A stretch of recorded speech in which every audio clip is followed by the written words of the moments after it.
Hi, I'm Stan McLean with Film Tools, and today we're going to learn how to build car mounts. We've got a car here. We want a master shot looking at two people in a vehicle. We want our lens height right about here, and so we're going to build a mount that puts the camera right about here. The type we're going to use is suction mount style. We're going to place 4 cups down here. Ideally, whenever using suction cups on cars, place them near a ridge, because that's a much stronger area than in the middle of somewhere. So we got a nice spot here, here, here, and here to work with. The cups we use here, made by Woods Powr-Grip, have a red band. And when we pump these up, this band is going to disappear, and we'll know that it's got a good vacuum. Whenever putting your cups on, make sure that the driver or someone with you on the job can always keep their eye on this spot. Throughout the day, this may come out, and if it does, you're going to want to go ahead and give another little tap, and it'll be fine. But always place the cup so that the red line could be visible to the driver. Here we go.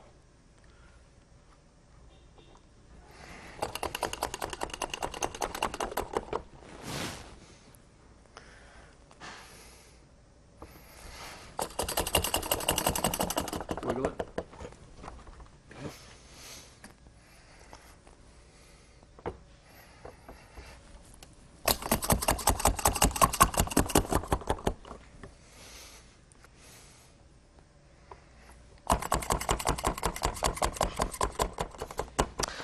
Okay, we've got 4 solid spuds now. Before we start putting all the hardware on here and creating the mount, we want to protect the car. Take a furniture pad, place it down in this area in here, because you'd be surprised how even the best guys around can drop something, and that's going to protect us there. Okay, now we're going to put 4 grip heads on. Everything goes on loose.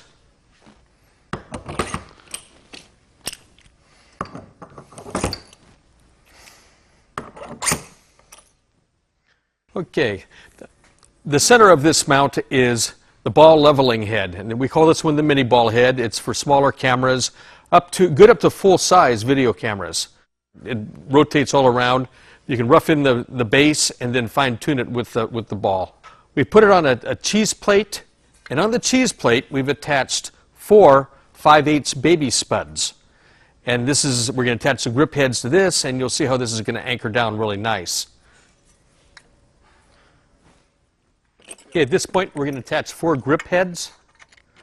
They're going to be on loose for right now, but just enough so they don't fall off. Each baby pin has a small collar on it, so if you tighten the bolt up to just a little bit, it'll be loose, but won't come off. Next, we're going to take 2 support rods and place them in the grip heads here. And these 2 rods, when attached to the main plate, will actually hold the weight of it. And then when we're finished, we'll add the 2 more support rods in the back. We're going to put one in first, and it's just in rough.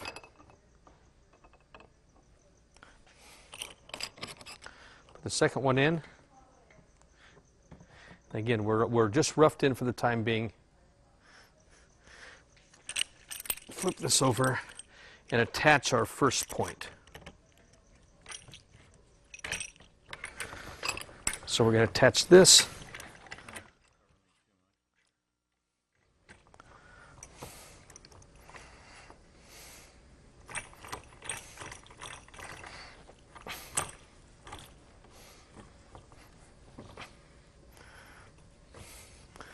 Okay, we've got 2 out of 4 done,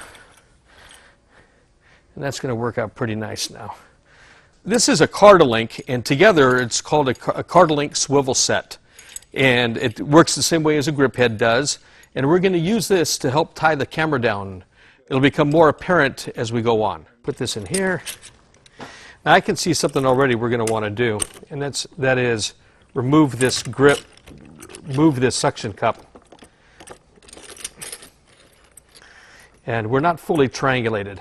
So I'm going to release the pressure. And that's going to let it up, and it moves that easy. And we're going to put this over here like this.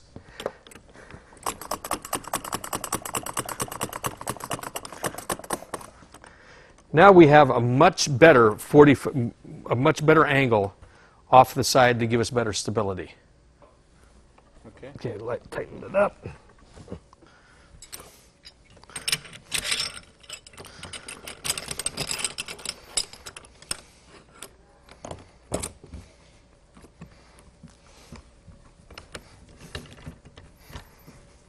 And there we go. Just going to go over all of them real quick.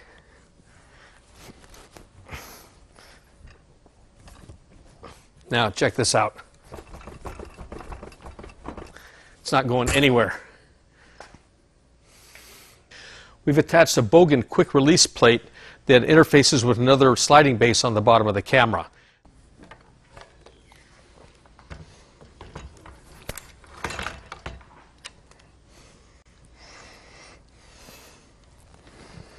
Now, we can adjust the ball head, rough the camera in, and lock it down. Okay, we're not finished. These camera mounts are kind of like an inverted pyramid. You've got a great pyramid going this way, but also there's another one happening here from the ball on up.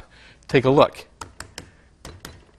You can see that there's there can be some vibration and shake. This camera is long and narrow, and see, we're going to get some up and down in there.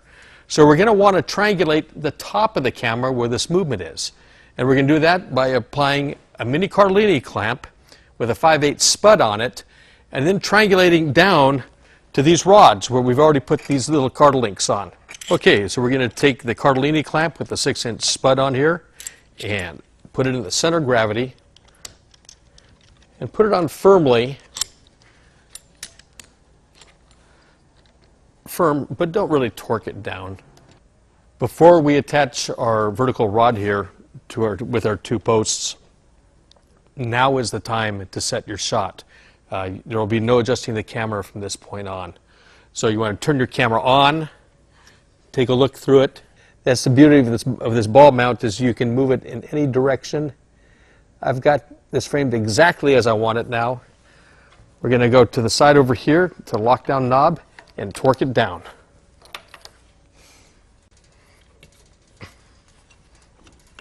There we go, nice and solid. So we're going to put this rod on here.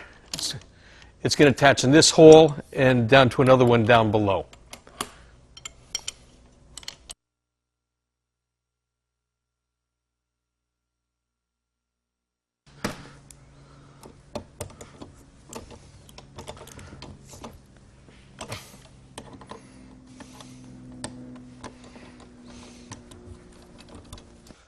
Now we have one more left. It's going to go from this position here on down to here, where we're going to attach a grip head.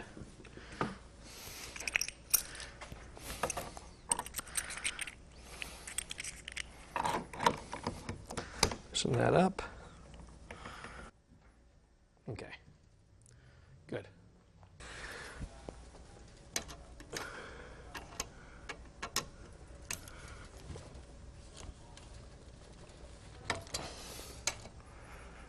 Okay, now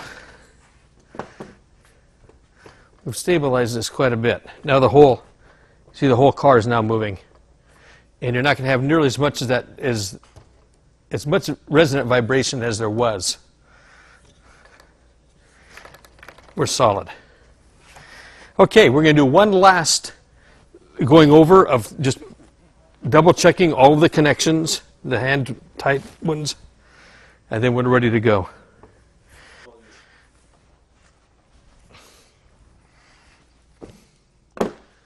Okay.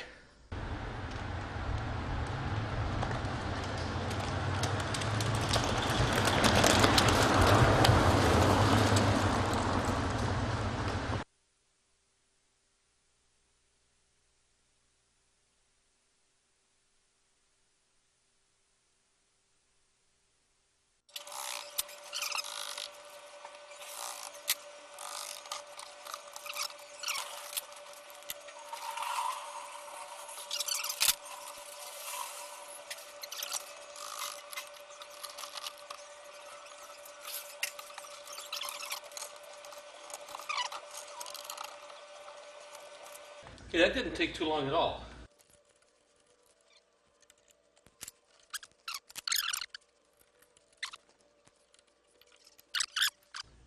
And let's see how solid that is. We're moving the whole car.